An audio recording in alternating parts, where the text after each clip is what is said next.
Load shedding বন্ধ করে সারা দেশে নিরবিচ্ছিন্ন বিদ্যুৎ সরবরাহের নির্দেশ দিয়েছেন প্রধানমন্ত্রী শেখ হাসিনা। সেই অনুযায়ী বেশ কয়েকটি বন্ধ কেন্দ্র থেকে বিদ্যুৎ উৎপাদন শুরু করা হয়েছে বলে জানান বিদ্যুৎ প্রতিমন্ত্রী। কোনো এলাকায় লোডশেডিং থাকবে না বলেও জানান তিনি। বলেন, অর্থ আর জ্বালানি তেল সংকটে গ্রামাঞ্চলে লোডশেডিং দিতে হচ্ছে। আরও জানাচ্ছেন মাহবুব কবির চপল। ওয়ালটন এসিতে ইনস্টলেশন একদম ফ্রি।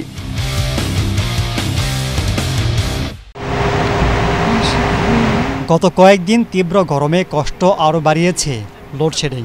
শহরাঞ্চলে কিছুটা কম হলেও গ্রামে ঘন্টার পর ঘন্টা কারেন্ট থাকছে না। বিদ্যুৎ বিভাগ বলছে, দেশে বিদ্যুতের চাহিদা 16,500 মেগাওয়াটের মতো। উৎপাদন হয়েছে রেকর্ড 16,477 মেগাওয়াট। মোট উৎপাদন ক্ষমতা 27,000 মেগাওয়াট। তারপরও কেন লোডশেডিং হচ্ছে তার ব্যাখ্যা দেন বিদ্যুৎ প্রতিমন্ত্রী। উৎপাদনের সর্বোচ্চ রেকর্ড, আবার সর্বোচ্চ চাহিদাও আছে, সেটার মধ্যে তো একটা পার্থক্য আছে। কারণ এবার আপনারা দেখেছেন যে বিগত 50 বছর ইতিহাসে সর্বোচ্চ তাপমাত্রা ছিল। সেই তাপমাত্রার জন্য তো আমরা কেউ প্রস্তুত ছিলাম না, বাট আমাদের জেনারেশনে আমরা যতটুকু প্রস্তুত ছিলাম সেই প্রস্তুত পর্যন্ত আমরা গিয়েছি, এবং তার উপরে যদি যাওয়ার জন্য আমাদের চেষ্টা ছিল, আমরা করতে পারতাম, কারণ আমাদের হাতে পাওয়ার প্ল্যান্ট ছিল। কিন্তু মুশকিলটা হলো, বারবার বলছি, অর্থের সংস্থা এবং আমাদের তেলের সংস্থা, এই দুটা জিনিসকে সমন্বয় করতে হবে।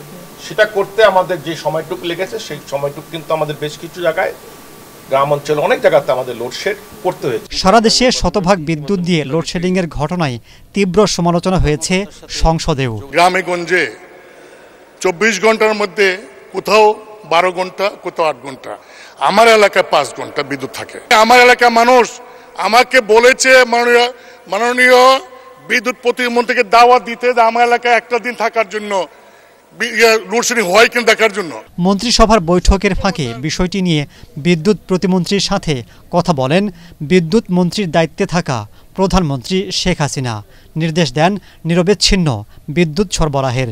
প্রধানমন্ত্রী তো এই মশলা মন্ত্রী, উনি সবসময় কন্টিনিউ নির্দেশনা দিয়ে গেছেন যে লোডশেড করা যাবে না, সেখান থেকে লোডশেড মুক্ত রাখতে হবে। আমার মনে হয় না যে কোথাও লোডশেড করে আরেক জায়গায় দেওয়ার জন্য ব্যবস্থা করতে হবে না। তবে আমি মনে করি আগের থেকে ভালো অবস্থায় আমরা এখন আছি। গ্রামে তো লোডশেডিং হচ্ছে, প্রচুর লোডশেডিং হচ্ছে, এখন আর কমে গেছে। এখন যেটা বলি, কারণ আমি তো প্রতিদিন নিউজ পাচ্ছি, আজকে যদি দেখেন জিরো লোডশেড, আস্তে আস্তে ধীরে ধীরে কমে আসতেছে। আমাদের পাওয়ার প্ল্যান্টগুলো আসতেছে। আমাদের বেশ কিছু পাওয়ার প্ল্যান্ট বন্ধ রাখা ছিল, কারণ আমরা ওই যে বললাম তেলের স্বল্পতা ছিল আমাদের।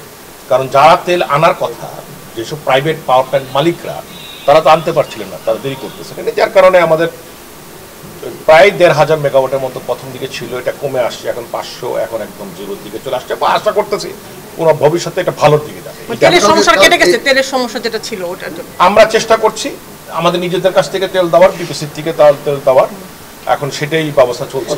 আরও কয়েকটি বন্ধ কেন্দ্র থেকে বিদ্যুৎ উৎপাদন শুরু করা হবে বলেও জানান তিনি।